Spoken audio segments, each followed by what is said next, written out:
რა არის წყევლა და რით განსხვავდება ის ბოროტი თვალისა და გათვალვა ჯადოსაგან? ბოროტი თვალი უბრალოდ ადამიანის ბიოველის შემთხვევითი უნებლიე რხვევაა, რაც შეიძლება შემთხვევით გამოწვეული იყოს ძლიერი შურით და გაგიკვირდებათ და ტექნოლოგიური მიზეზებითაც, მაგალითად მობილური ტელეფონის, მიკროტალღური ღუმელის უარყოფითი გამოსხივებისგან და ასევე სხვადასხვა ელექტრონული მოწყობილობებისგან. მაგალითად მობილურის ხშირი გამოყენება ასუსტებს და ზოგჯერ თავზე აურასაც არღვევს და შედეგად თავის ტკივილი და სხვა პრობლემები ჩნდება. ულტრაბგერითი გამოკვლევებმა და ფლუოროგრაფიამ ასევე შეიძლება გაანადგუროს ადამიანის ბიოველი, განსაკუთრებით მათთვისაა საშიში, ვისი ბიოველიც გარკვეული მიზეზების გამო უკვე დასუსტებულია და ხშირ შემთხვევაში ამ გამოკვლევების თავიდან აცილება შეუძლებელია. მაგალითად, ქალებისთვის ორსულობის დროს ან დაავადებების დიაგნოსტირებისას და ასე შემდეგ. მაგრამ აღმოჩნდა, რომ ეს ყველაფერი მოგვარებადია. ჩვენ დავადგინებთ, რომ ადამიანის აურა შედარებით მარტივად და სწრაფად აღდგება ბიოველის დაზიანებების შემდეგ ლოცვების წაკითხვისთანავე, მაგალითად, როგორიცაა ლოცვა ყველა წყევლისგან განთავისუფლება და დაცვა. ამიტომ ჩვენს თანამედროვე საზოგადოებაში, რომელიც გაჯერებულია ადამიანის მიერ შექმნილი სხვადასხვა ტექნოლოგიების დამანგრეველი გამოსხივებით, ასეთ დროში ლოცვების ყოველდღიური გამოყენება კიდევ უფრო მნიშვნელოვანი ხდება, ვიდრე გასულ საუკუნეებში. ასე რომ თუნდაც მთელი ცხოვრების მანძილზე არ ყოფილიყო ჩვენზე ჯადოსნური ზემოქმედება ან წყევლა, ასეთ პირობებში ჩვენ მაინც უფრო ხშირად დაგვჭირდება ლოცვა, ვიდრე ჩვენს წინაპრებს, უბრალოდ ჩვენი გადარჩენის მიზნით. რა არის წყევლა? წყევლა ეს არის ძლიერი, ბოროტი გონებრივი ან სიტყვიერი სურვილი, შავი მაგიის გამოყენების გარეშე, ანუ მაგიური რიტუალების გამოყენების გარეშე. წყევლა შეიძლება იყოს სიკვდილზე, ავადმყოფობაზე, წარუმატებლობაზე, უშვილობაზე, სიღარიბეზე, მარტოობაზე და ასე შემდეგ. თუმცა ყოველგვარი მაგიის გარეშეც კი წყევლა ხანდახან შეიძლება იყოს უფრო დამღუპველი, ვიდრე ჯადო და გათვალვა, რადგან ის ხდება ყველაზე უარყოფითი დესტრუქციული ემოციების ძლიერი აფეთქების ფონზე. ზიანის მიყენებისთვის, როგორც წესი, საჭიროა გარკვეული ხელსაწყოები, ნივთები, ჯადოსნური რიტუალების ჩატარების პირობები, მაგრამ წყევლა შეიძლება სიტყვასიტყვით იქნას მიყენებული, თუნდაც უბრალოდ გზაზე გავლისას ან ობიექტის დანახვისას. წყევლის პროგრამის შესრულება გაცილებით მეტს მოიცავს, ვიდრე ამ წყევლის ავტორის პირადი ენერგიაა. ბნელი ძალები აქ ძალიან ეხმარებიან. იმ მომენტში, როდესაც ადამიანი წყევლას იშორებს და უკუაგდებს, მასში მცხოვრები ზოგიერთი დემონი შეიძლება გამოვიდეს მისგან ბნელ ღრუბელთან ერთად, ხოლო სხვა დემონები, რომლებიც ახლოს იყვნენ, შეიძლება შეუერთდნენ მათ და ეს გროვა მიემართება წყევლის ობიექტთან, შეაღწევს მასში და თუ დაწყევლილის დაცვა, აურა, საკმარისად ძლიერია, ვერ შეაღწევენ, მაშინ მაინც ჩამოეკიდებიან მის გარეთ და ეძებენ ხელსაყრელ მომენტს, რომ შეაღწიონ მასში. განხორციელების მომენტიდან იწყება ამ ნეგატიური პროგრამის აქტიური ამოქმედება. უფრო მეტიც, თუ ადამიანი სულიერად ძლიერი და მორწმუნეა, წყევლამ შეიძლება არასოდეს შეაღწიოს ადამიანში და არ იმოქმედოს ბოლომდე და უბრალოდ ტვირთად ეკიდოს ადამიანს წლების განმავლობაში სიკვდილამდე. შემდეგ კი შეიძლება გადაეცეს მის შთამომავლებს და ეს უკვე ოჯახის წყევლაა. წყევლის მდგომარეობას ართულებს ისიც, რომ არსებობენ ადამიანები, რომლებსაც შეუძლიათ ლანძღვა და წყევლა უგონონ. ისინი ხშირად ვერც კი აცნობიერებენ, რომ თავიანთი ფიქრებითა თუ სიტყვებით გარშემოყოფებში და პირადად საკუთარ თავში წარმოშობენ ყველანაირ პრობლემას, ავადმყოფობას, წარუმატებლობას, გაჭირვებას და ასე შემდეგ და წყევლის ავტორთა ანგარიშწორების კარმული კანონის თანახმად, ეს ყველაფერი ადრე თუ გვიან მათვე უბრუნდებათ ყველანაირი უბედურების სახით.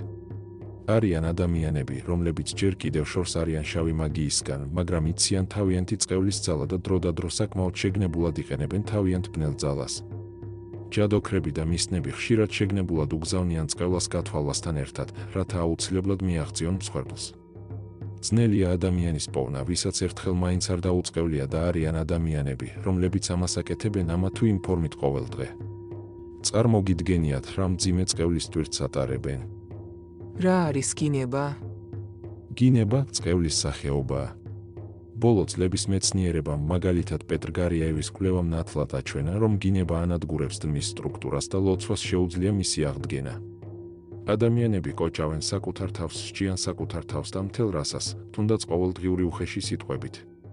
თუ ადამიანი დღეში ერთხელ მაინც იგინება, მაშინ ჩათვალე, რომ წელიწადში ეს უკვე დაახლოებით 400 წყევლა, ხოლო 20 წელიწადში ეს არის დაახლოებით 10,000 წყევლა. მაგრამ თუ ადამიანს აქვს გინების ჩვევა, მაშინ იგი დღეში მხოლოდ ერთი გინებით არ დაკმაყოფილდება. ერთხელ ნაცნობ ტაქსის მძღოლთან ერთად ვზივარ და ყოველ ნაბიჯზე ის უხამსობის ნაკადს აფრქვევდა შემხვედრ მანქანებზე. ყოველთვის ჰქონდა მიზეზი. ამან არ ჩართო მარშრუტი, მეორემ გზა არ დაუთმო და მესამემ სხვა რამე დააშავა. სულ რაღაც 5 წუთის სავალი იყო და ამ ხნის განმავლობაში მან უკვე მიიწერა ლანძღვა გინებები და ალბათ ასე მიდის მისთვის ყოველი დღე. როგორი ჯანმრთელობა და კეთილდღეობა შეიძლება იყოს ასეთი ადამიანის ოჯახში? შესაძლებელია თუ არა ჩვენს მიერ გაგზავნილი წყევლის განადგურება და გაფანტვა? დიახ, შესაძლებელია, თუ წაიკითხავთ სპეციალურ ლოცვებს იმ ადამიანის მიმართ, რომელთანაც წყევლა გაგზავნეთ. თუმცა ჩვენ ხანდახან არ შეგვიძლია გავიხსენოთ და გავანეიტრალოთ ყველა ჩვენი წყევლა და შეიძლება არც კი ვიეჩვოთ ჩვენს მიმართ გამოგზავნილი და დადებული წყევლა. ამიტომ ამ პრობლემების გადასაჭრელად შეიქმნა ლოცვა, რომელიც ანეიტრალებს და წვავს ჩვენს მიერ ოდესმე გაგზავნილ ყველა წყევლას და ჩვენს მიმართ გამოგზავნილ ყველა წყევლას, რომელიც ოდესმე ყოფილა. ლოცვა მოკლე არ არის და მისი წაკითხვა დიდ ენერგიას მოითხოვს. განსაკუთრებით პირველად. ბევრი კითხულობს მას გაჭირვებით, დაბრკოლებით, ზლოკინით, ხოლებით და დაძაბული ოფლიანდებიან და წითლდებიან თითქოს მორებს ათრევდნენ. წაკითხვის შემდეგ კი დაქანცულის ხედან თითქოს 3 საათიანი აბაზანა მიიღეს. როგორ გამოვიყენოთ ლოცვა ყველა წყევლისგან განთავისუფლება დაცვა? უმჯობესია ხმამაღლა წაიკითხოთ. შეგიძლიათ წაიკითხოთ მჯდომარე ან ფეხზე მდგომი, ამას არ აქვს მნიშვნელობა. ჩვენს მიღებაზე ხალხი ძირითადად მჯდომარე კითხულობს და ჩვენ შევამჩნიეთ, რომ ლოცვის წაკითხვის ეფექტურობა არ არის დამოკიდებული იმაზე, კითხულობს თუ არა ადამიანი ფეხზე მდგომი თუ მჯდომარე, არამედ დამოკიდებულია იმაზე, თუ რამდენად გულწრფელად აგზავნის იგი სიყვარულის, სიხარულის, ჯანმრთელობისა და კეთილდღეობის სხივებს ადამიანებთან და მთელ მსოფლიოში. როცა წასაგით ლოცვის ტექსტში თანაგრძნობას ჩავდებთ, მაშინ ეს ერთი შეხედვით მარტივი სიტყვები იწყებენ მოქმედებას და სასწაულებს. წაიკითხეთ დღეში ერთხელ ერთი კვირის განმავლობაში. ასე ხდება გაწმენდა ყველა წინა წყევლისგან. შემდეგ წაიკითხეთ კვირაში ან თვეში ერთხელ. ასე ხდება პროფილაქტიკური დაცვა წყევლისგან, რათა არ დაგროვდეს. რაც უფრო მეტი წყევლა ჰქონდა ან მიაყენა ადამიანს, მით უფრო რთულია ამ ლოცვის წაკითხვა და უფრო გამოხატულია განწმენდის კრიზისი. როგორ მიმდინარეობს განწმენდის კრიზისი? წმენდის კრიზისი შეიძლება გამოვლინდეს რამდენიმე წუთიდან რამდენიმე კვირამდე. ეს ყველაფერი დამოკიდებულია წყევლის რაოდენობაზე და მათ გაერთიანებულ ძალაზე, პიროვნებაზე და ყველა იმ ადამიანზე, რომლებზეც ისინი გაიგზავნა. განწმენდის კრიზისი გულისხმობს რეალურ სულიერ სამუშაოს, რომელიც გაკეთდა. თუ ადამიანი თავისუფლად კითხულობს ამ ლოცვას და შემდეგ განწმენდის კრიზისს არ განიცდის, ეს ნიშნავს, რომ მასზე არც წყევლა ყოფილა და არც მისგან მიმდინარეობს. მაგრამ ასეთი ხალხი ძალიან იშვიათია.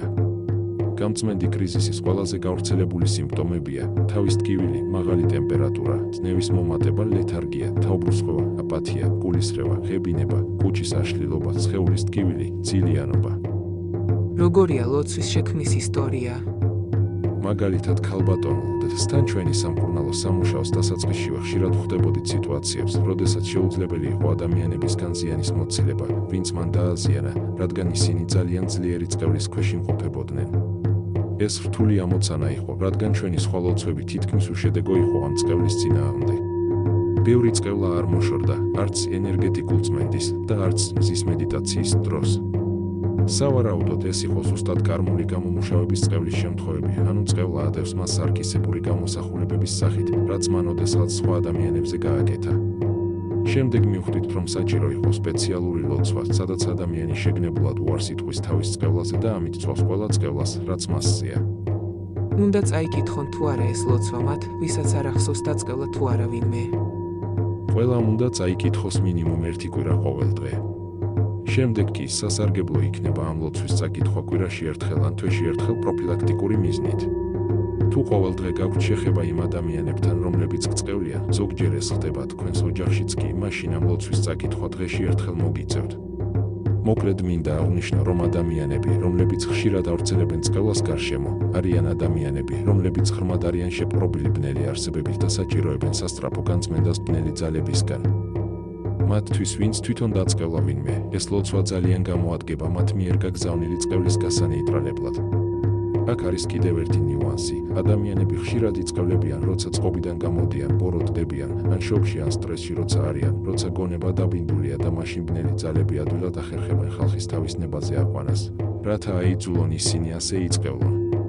ასეთ სიტუაციაში ყველაზე ცუდი ის არის, რომ ადამიანს ხშირად არც კი ახსოვს, რომ ვინმე დაწყევლა და ამ შემთხვევის ხსოვნა რატომღაც უცნაურად ქრება. ეს აშკარად წაშლილია ადამიანის მეხსიერებიდან იმავე ბნელი ძალების მიერ, რამაც ადამიანს უბიძგა წყევლისკენ. ამიტომ ამ ლოცვის კითხვა ყველასთვის სასარგებლო იქნება. ეს ყველაზე ძლიერი ლოცვაა და დაგეხმარებათ წყევლის მოხსნაში. ეს ლოცვა კარგად მუშაობს არა მხოლოდ წყევლის წინააღმდეგ, არამედ შეუძლია მუშაობა ჯადოს ზიანის წინააღმდეგაც. მაქსიმალური ეფექტურობისთვის რეკომენდებულია ლოცვის ხმამაღლა წაკითხვა.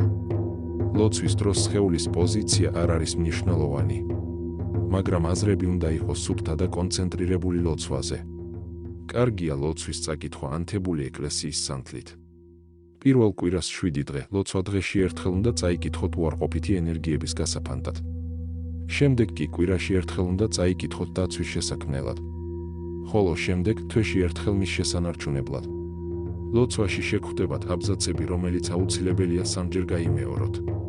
ლოცვის ტექსტი აღწერაში დევს. დაიკოპირეთ და ამობეჭდეთ ან შეინახეთ ელექტრონული სახით. დაეწმინდა და ნათელძალებმა გაგანთავისუფლონ ყველა წყევლისგან და ბოროტებისგან. გისურვებთ ჯანმრთელობას, სიკეთეს და სიხარულს. მშვიდობა გქონდეთ.